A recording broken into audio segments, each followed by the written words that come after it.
Welcome to the Silent Epidemic by Omnia Therapy. I'm your host, Hatice Mehmet-Quirk. Today I'm joined by Sonia Clarke, a dedicated trainee counsellor whose path into therapeutic work follows a rich 30-year career in primary education. During her time in schools, Sonia supported children and families navigating emotional, social and financial hardship experiences that shaped her deep commitment to helping people through crisis, uncertainty and transition. After leaving teaching in 2021, Sonia trained in counselling, completing CP/CAB levels 2, 3 and 4 Diploma in Therapeutic Counselling. She now works with Omnia Therapy, where she has completed more than 70 client hours. Her therapeutic approach combines warmth, empathy and collaboration with a particular passion for supporting those who may feel overlooked or marginalised. Sonia, welcome to the show. Let's start by exploring what inspired your transition from the classroom into the therapy room. I think the seed was sown many years ago when I had bereavement counselling. And it's the first time in my life that I felt truly heard. And that stayed with me. Yeah. And throughout my teaching career, our school piloted Place to Be. Nice, okay. Yeah, and the impact that it had on the children who really needed to talk, because in the classroom I could see what children needed, but having 30, you're unable to actually be with each and every single child and actually work with the story behind the behaviour. Yeah. And that is a real challenge because I suppose, as you said, you can see what support is needed, but you just don't have the time for it. And in an ideal world, we wish we could tap into each and every single child in the classroom. Absolutely. But we've had a few teachers on the podcast actually that have all said that, time constraints and difficulties, but having a service like Place to Be, and as you said, seeing the impact on the children, so that has inspired your passion for counselling alongside your own experience. I really liked what you said there about it's the first time I felt heard. And I think that's probably most people's experience when they go into counselling. It's definitely, when you said that, it was like, ping, I resonated with that, definitely. Because it is that safe space where you you do feel heard and you feel understood, and you don't have to hold back about worrying about offending someone or saying something or someone coming in with their own agenda. It's all about what you need and what you want to explore. Because in normal conversations, you have to actually ask, that's enough about me now. How are you? Yeah. Whereas in the counselling room, it's just about the client. Yeah. It's funny actually because I'm doing a course at the moment and it come up about communication yesterday, and I think 85% of communication comes from body language. And you don't actually, as much as people speak, you don't necessarily hear, or you speak and what you've said hasn't been heard in the way that you wanted it to be heard, and etc. But obviously we're trained to be able to pick up read between the lines as such. Absolutely, because sometimes the words do not actually match the facial expression or the body language. Exactly, Sonia, many people feel a bit unsure about seeing a trainee therapist. What would you say to someone who's worried about signing up for sessions with a trainee? I could understand their concerns because they probably think, you're a trainee, you're going to be less effective than someone who's been a counsellor for a long time. However, you have to go through passing the readiness to practice. So you are ready by then. I mean, you've had lots of training, and also you have supervision. You're really closely supervised, so there are always an extra pair of eyes on what you're doing. And I think a trainee is actually really enthusiastic and really willing and eager to learn. They're not burnt out. They they just want to be there and be an active listener and support to whoever needs it.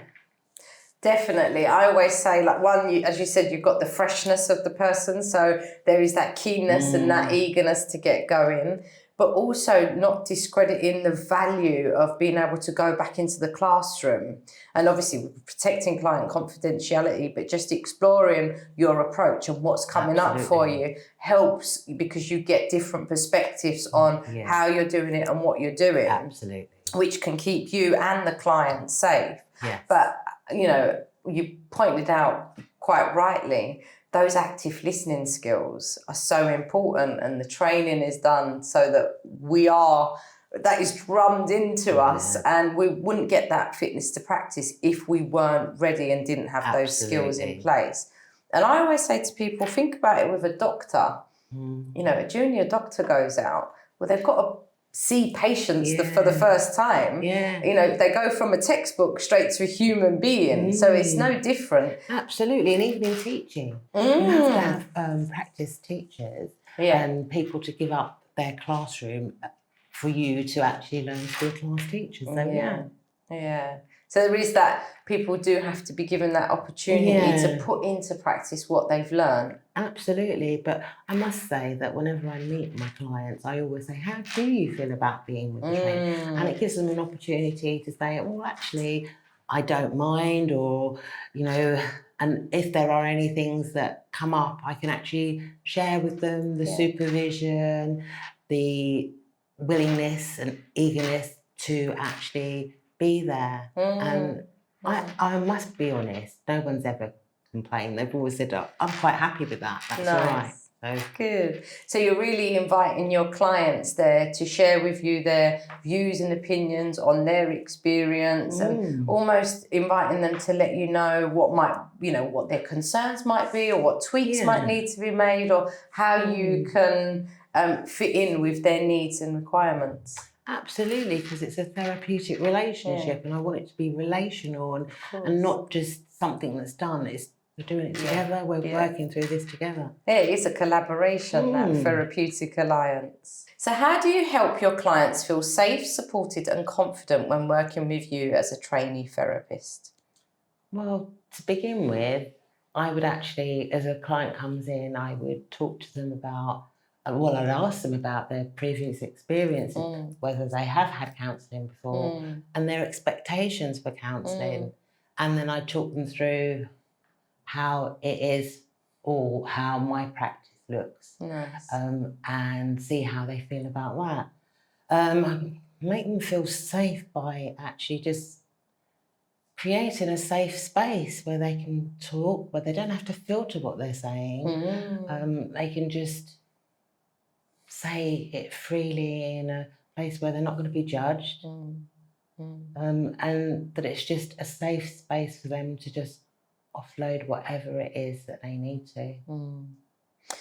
That's really lovely, that almost creating that space for the client to just be open and free to share what's on their mind, explain what's going on for them, free of judgment, free of worry or concern of offending the other person. Absolutely. But also knowing that there's no agenda in place. It's all about what's in their best interests. Absolutely, and knowing that whatever they say, it stays in the room, and that I do explain to them that everything they say is confidential. However, there are times when perhaps I might need to break confidentiality, but I do say to them that I would never do it without saying, this is why I'm going to do it, because, you know, you might be at risk of harming yourself or someone else, and ask them how they feel about that. And they always say, yeah, that's absolutely fine, and they understand. So it's nice to be in an environment where you can say what you want and know it's not going anywhere. And ultimately, even if, you know, we do have to do the whole confidentiality, safeguarding issues that may come up, it is still in the best interest of the client to do so. Most definitely. But actually letting them know that you have to do that, and explaining to them why will help them to know that, yes, definitely Yeah. is in their best interest. And that's that collaboration that we spoke about earlier. It's working with them to let them know this is what the next steps are and this is the reason why behind it, and are you comfortable with that, etc., etc., because it's a working alliance. Yeah, absolutely. Just a quick break from today's episode. If you've ever tried to get therapy, you know how frustrating it can be. You're finally ready to talk to someone, but you've been stuck on a waiting list for months. That's not how mental health support should work. Omnia Therapy makes getting help simple. You can book a session with a fully qualified professional in just 24 hours. No waiting, no contracts, just real support when you need it. And at £40 per session is actually affordable. If you're struggling, don't wait. Tap the link in the show notes or head to omniahealthgroup.com to book your session today. What are some of the advantages or positives of working with a trainee therapist that people may not immediately realise? I think it's more that we're still training, so it's really current. Yes. You know, you're up to date with everything. You've got tutors, you have supervision, you've got all those extra eyes as well to help you. I mean, and sometimes people think that if you're talking to other people that we're given their names or things about them, but it's always anonymised. So you're talking about the theme or the case, but not the actual individual. Absolutely. Yeah. So it's the freshness, it's the community that comes whilst you're still within training, and it's almost like that bond that goes with, I'm doing this training, but I've got such a good network around me that I feel safe, that my clients are safe. Absolutely. Yeah. What does the training process actually involve? It's not just academic. It's quite emotionally draining, actually. I didn't realise that before starting the course. You have to be so reflective of why you behave the way you do, what things trigger you. It's been a real emotional roller coaster, if I'm honest. Yeah. But it's helped me to be much more aware of myself.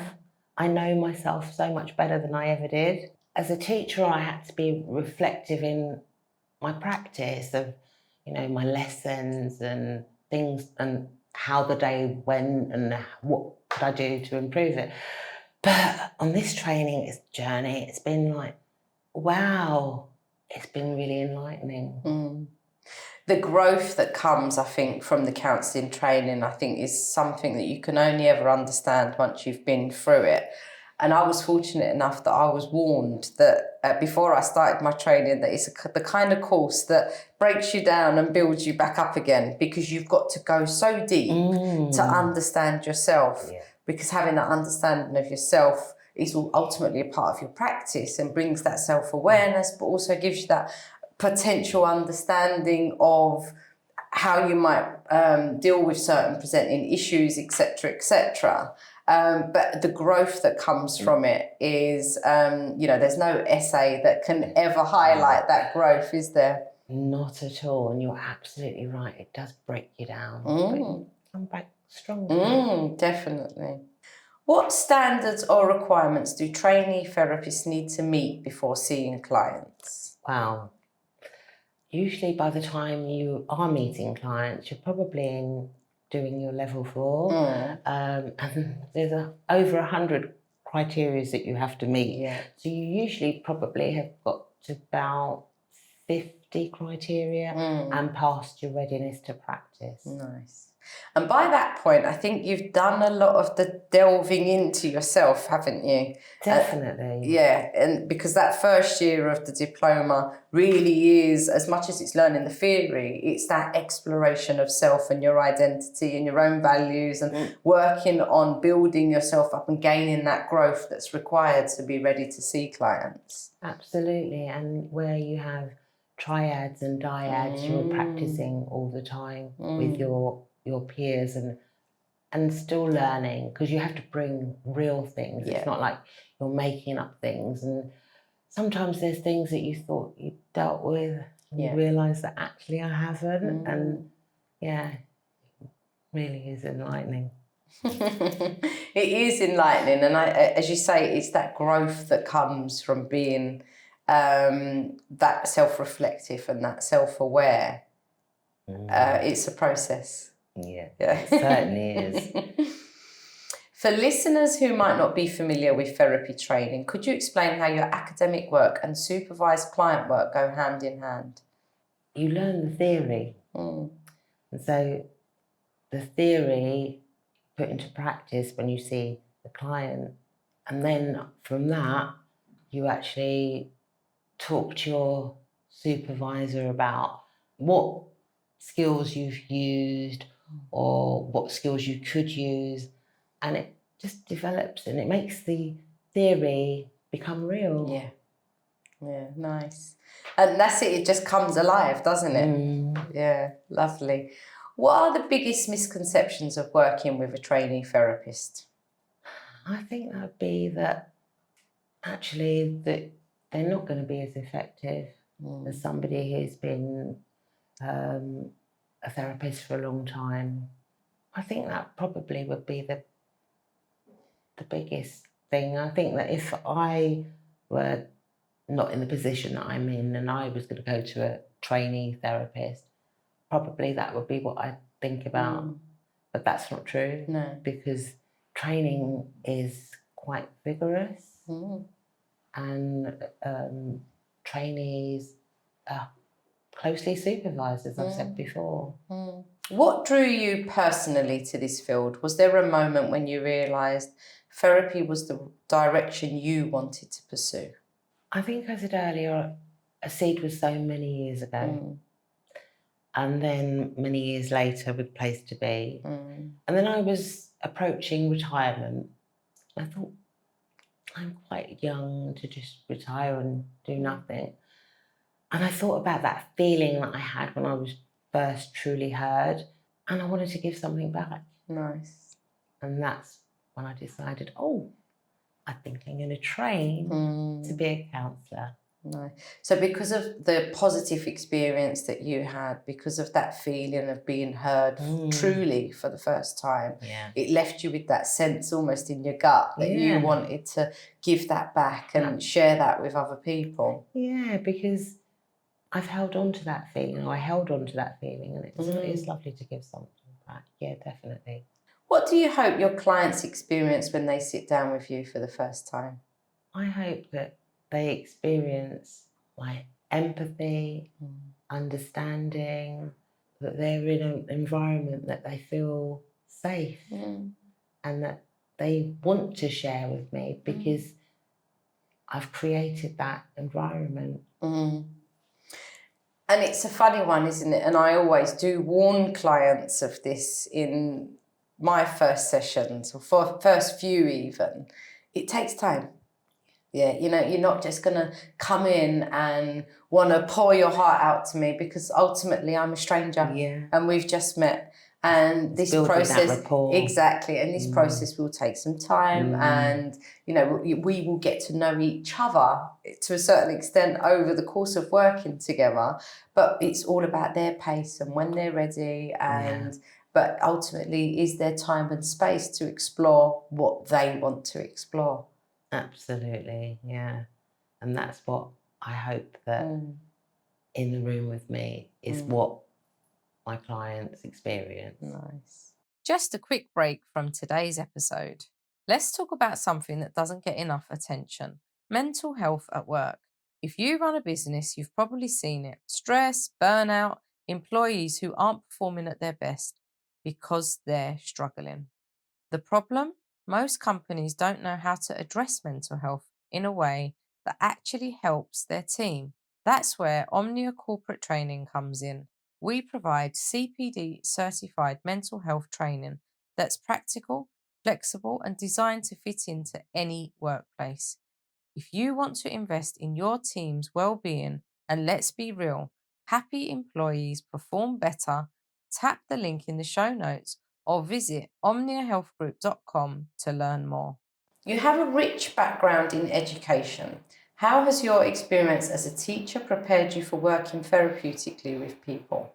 There are lots of things, I think, but patience, empathy, but also listening.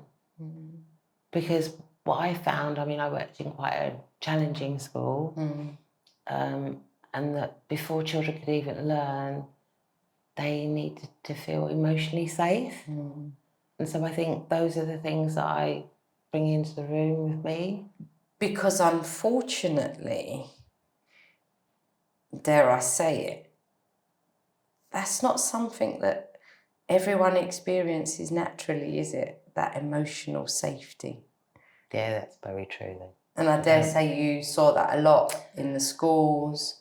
And even with emotional regulation, I'm seeing this a lot.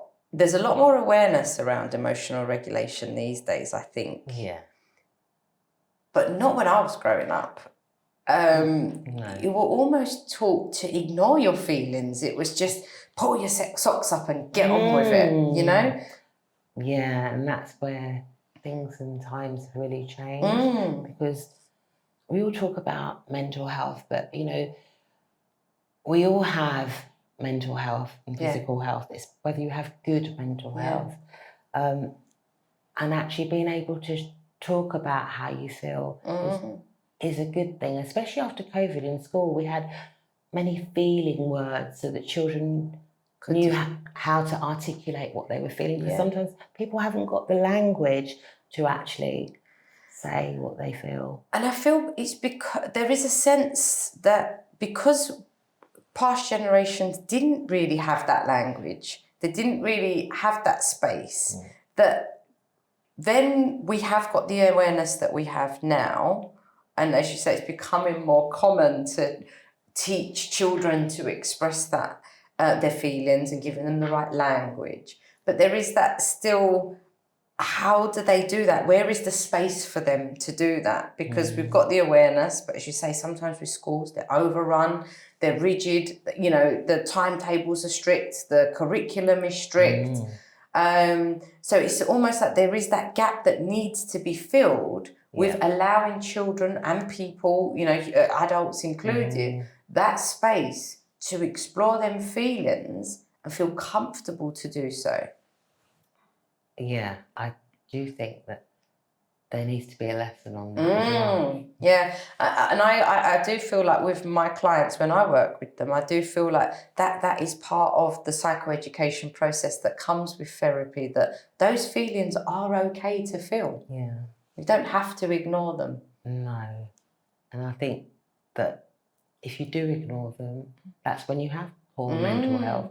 So it's about actually feeling free to actually share. Yeah, exactly. And releasing that burden of being able to say, oh, you know what, today's been a bit of a rubbish day because of X, Y, and Z. And that's okay, because we are allowed rubbish days, right? Yeah. What skills have you naturally carried over from teaching into therapy training? I think I've said it before, but it's really about listening, but also being attuned to my clients, because I was always aware of my children's change in behaviour or body language or tone, all those cues. So I think those are the things that And they're the ones that we were talking about earlier, right? They're the ones where words are words, but there's so many other cues that give us an indication of that the words being said don't match what's actually going on inside. Yeah, absolutely. The eyes or, What was the moment or realisation that made you feel ready to move from teaching into the world of mental health? As I said earlier, I was thinking, I was coming to retirement, and then I thought, our school was actually taken over by an academy. And I thought, you know what? This is my opportunity. This is my opportunity to go out and train to be a counsellor. And actually, I made the right decision. Nice. Good. You supported children and families through significant hardship over the years. How did those experiences shape your understanding of emotional well-being? Watching families struggling, children struggling, and recognising that actually, how can these children even learn when they've got so many things on their shoulders? And often they would sit in silence or just be. I know that they just were unhappy and needed something more than I could give them in the classroom, to be able to feel emotionally safe and ready to learn. So they almost need that space to explore what's going on underneath the surface. Yeah.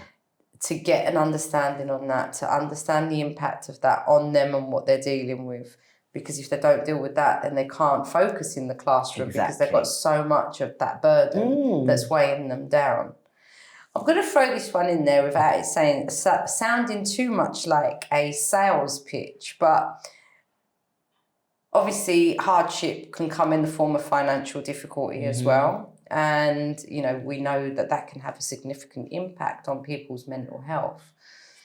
Was it an appeal to you to come to Omnia, the fact that we offer the £10 therapy service to help people get that support that they need without worrying about the financial burden? Absolutely. I think that therapy should be available to all who need it. And obviously lots of therapy is expensive, but low-cost therapy, it's an amazing opportunity for people who need to talk and just unpick certain emotions, certain feelings for such a low amount of money.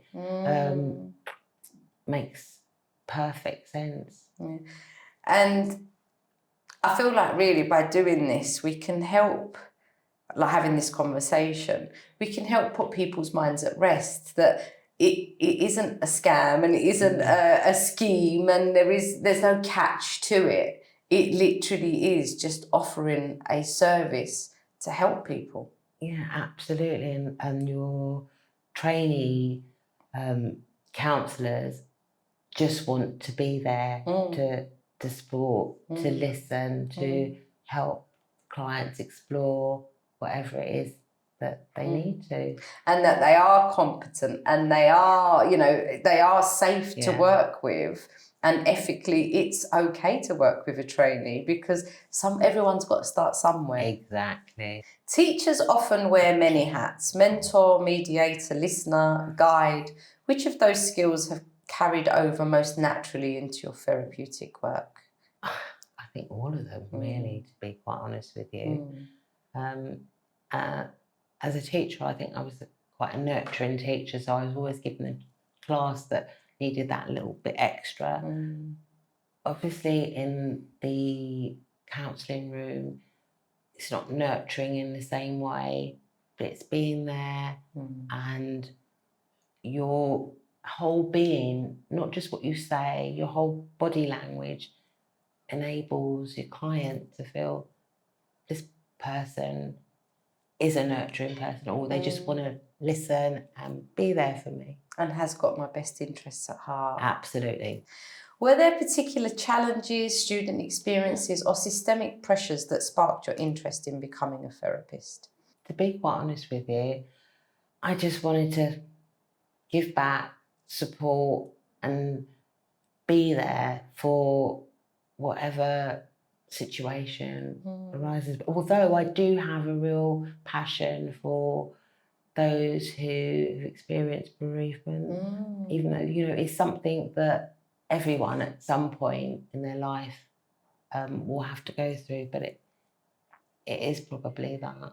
And that's probably your own experience. That was your sort of inroad into the therapeutic experience. So it stayed with you, and you saw how having that support available made such a big difference to you. So that's a passion of yours. So do you feel like that is going to be the area that you more specialise in? I do think so. Nice. Yeah. And in terms of working with different demographics or age groups, is there any particular age group or demographic that you would prefer to work with? Not necessarily. Initially, I thought I was going to work with children. But I think I've worked with children all my life. Yeah. So I can do, but I've also actually enjoyed working with adults. Yeah. It's funny, actually, because I think that's what the training process really helps you identify. Because I remember when I was doing my training, I was like, no, I don't want to deal with teenagers. I've got enough of them at home. I don't want to work with teenagers. And the placement I was at, I was given 2 teenage clients. And I was like, oh, I'm not sure if I feel comfortable. They were like, look, you're never going to know until you try. I love working with teenagers now. Right. Yeah, it's funny how you think one thing and you do another. Absolutely. Just a quick break from today's episode. Have you ever felt like the kind of support you need just doesn't exist? Maybe you need help outside of normal hours. Maybe you don't even know where to start. That's why Omnia Neurodiscovery exists. We offer specialized, flexible mental health support, including intensive evening and weekend packages for people who need something different. If that sounds like what you've been looking for, don't wait. Tap the link in the show notes or visit omniahealthgroup.com to find out how we can help. Having spent decades supporting young people both academically and emotionally, how does that background influence the way you build rapport and attune to clients now? I'm more aware of how quickly you can build rapport with clients, because I've always built good rapport with my children that I taught, but also it's just being aware of the body language and those sort of things really help you to build a therapeutic relationship. And I dare say that you didn't just have to build rapport with children in the classroom, you also had to build up that rapport with the parents. Yeah, absolutely. And I think that you get the best out of a child when you're working with the parents. But again, it's collaboration, it's that unity, it's that working together, and that sense of we're in this together, which I think works both from the teaching background and in the therapeutic relationship. We're in this together. Definitely. And also for trainees, it's having that collaboration with the wider network, whether it's multidisciplinary and supervision and all those working together. It's key, isn't it? And I suppose when you working collaboratively, communication is the starting point. What would you say to other trainees that were looking for placements? How has your experience been at Omnia? Given me such a boost, I should say, in the sense that knowing that there are so many people that I can turn to in need, or if I'm not sure about something, or it's, a shared insight. And being able to sort of choose my hours and work with many different people. It's really good that you can choose your hours, but also you can actually choose the areas that you feel most comfortable working with. So it sounds like your experience at Omnia has been one that the community has given you that connection and has helped you develop and given you the opportunity to develop your practice in a way that was flexible and it suited you, but knowing that you had the support of the team has been really valuable for you. It's been invaluable because knowing that you have different people that you can talk to, share insights, and actually look from different perspectives. It's really helpful for me as a trainee counsellor, but also as my development as a counsellor. What has surprised you most about training as a therapist, especially coming from a long-established career in education? Actually, how emotionally difficult the journey has been. I didn't expect it to be as emotionally draining. Having said that, though, it's brought real awareness to me And it's actually helped me to help my own relationships. Because now I kind of like, something happens and I don't necessarily respond straight away. I kind of pause and think about, what am I triggered? Why do I feel like this? And, yeah, You're practicing what you preach, Sonia. Definitely trying to. How has the clinical and academic learning, whether person-centred or transactional analysis, differed from what you expected? Wow. Person-centred is really more client-led than I anticipated. And I'm learning to trust the process. And trust my clients. And TA really helps me to have a framework and to give a framework to my clients that they can actually see patterns of behaviour and interaction between like parent, child and all that. So that's really helpful. I think with person-centred, it's a real difficult one, isn't it? Because clients come and they say, how many sessions do you think I need? And well, how long is a piece of string, right? Because your journey, you know, could take you this long, your process could take you this long, but what you don't realise is you might pull on that thread and it might lead to another thread being pulled, and, you know, it is an ongoing process. But it's a difficult one because there's no assessment tool, is there, in terms of how a person grows or develops or builds that self-awareness.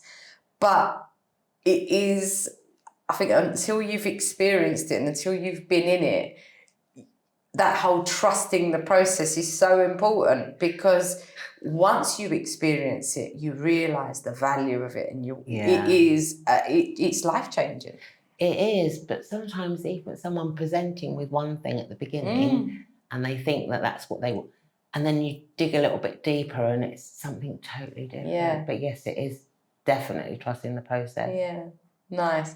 And transactional analysis, again, I like what you said there about that, having that framework and that understanding and those relational patterns. We all have those relational patterns, and getting that understanding, but helping our clients to understand that, building that self-awareness of what those relational patterns look like and what tweaks and changes might need to be made can actually change those relationships drastically with just small tweaks and changes. Absolutely. It doesn't necessarily always have to be big changes. You're so right, because sometimes it's like a client will say something, you say, well, whose voice is that?